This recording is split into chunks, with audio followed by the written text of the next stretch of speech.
केंद्रीय निवडणूक आयोगाने राष्ट्रवादी काँग्रेस पक्षाचे नाव आणि चिन्ह अजित पवार गटाला बहाल केल्यानंतर आमदार रोहित पवारांनी उद्विग्न प्रतिक्रिया दिली. त्यांनी साहेबांचा, पार्टीचा, कुटुंबाचा कशाच विचार केला नाही, असं रोहित पवार म्हणाले. एखाद्याने बांधलेल्या घरावर तुम्ही बाहेरून येऊन कब्जा करता, पण तरीही आम्ही लढणार आहोत. या विरोधात आम्ही कोर्टात जाऊ. आमचा आजही लोकशाहीवर विश्वास आहे, असं यावेळी रोहित पवार म्हणाले. विविध प्रकारचा दबाव असताना सुद्धा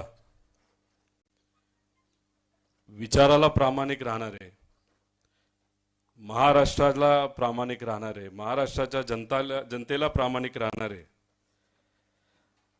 आणि आज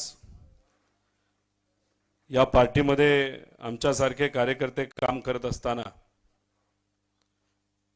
ज्यांचा आम्हा सगळ्यांना आदर आणि अभिमान आहे, असे आमच्या आणि आपल्या पार्टीचे प्रदेश अध्यक्ष जयंतराव पाटील साहेब,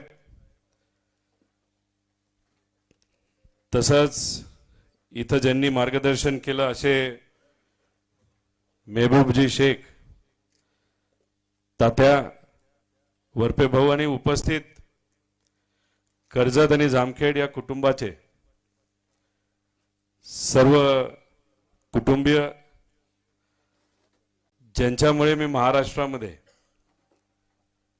लोकात जाऊ शकलो, माझी ओळख निर्माण झाली, असे कर्जत आणि जामखेडचे सर्वच पदाधिकारी, कार्यकर्ते, नागरिक, मान्यवर, पत्रकार, सर्व नगरसेवक, उपस्थित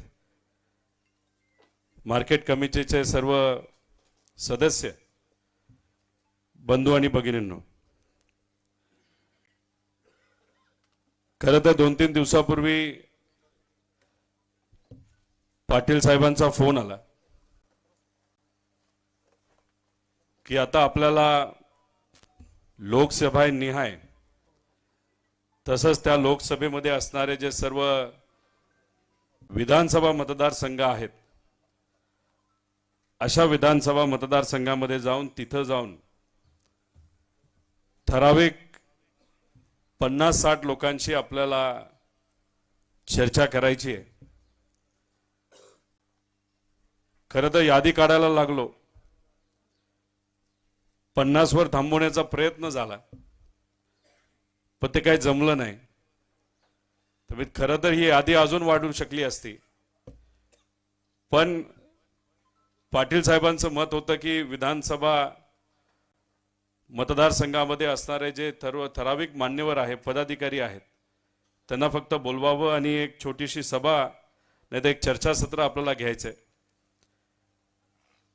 खरं तर साहेब आम्ही मर्यादित ठेवण्याचा प्रयत्न केला, पण इथं असणाऱ्या कार्यकर्त्यांची एक खासियत आहे, जेव्हा विचार आणि आदरणीय पवार साहेब जर अडचणीत असतील आणि जो मेळावा घ्यायचा निश्चय आपण सर्वांनी केला असता तर इथं जागा सुद्धा पुरली नसती, एवढी लोक इथं आली असते. आता मी आपल्याला विनंती करतो की मार्च महिन्यामध्ये आम्हाला थोडासा वेळ द्यावा.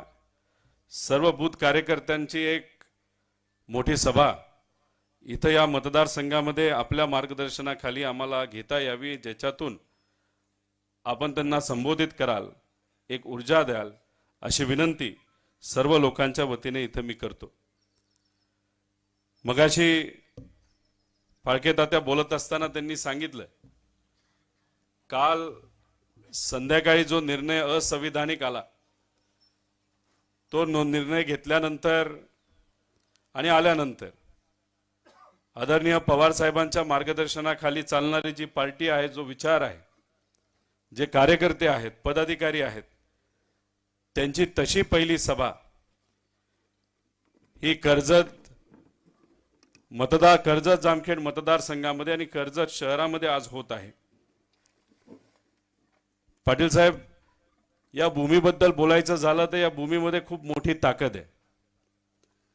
या भूमीमध्ये संतांचा विचार प्रत्येक कणाकणामध्ये भिनलेला आहे. संत श्री गोदड महाराज असतील, संत श्री गीतेबाबा असतील, संत श्री सीताराम बाबा असतील, संत श्री लिंबाजी महाराज असतील, तसंच आत्मारामगिरी बाबा असतील,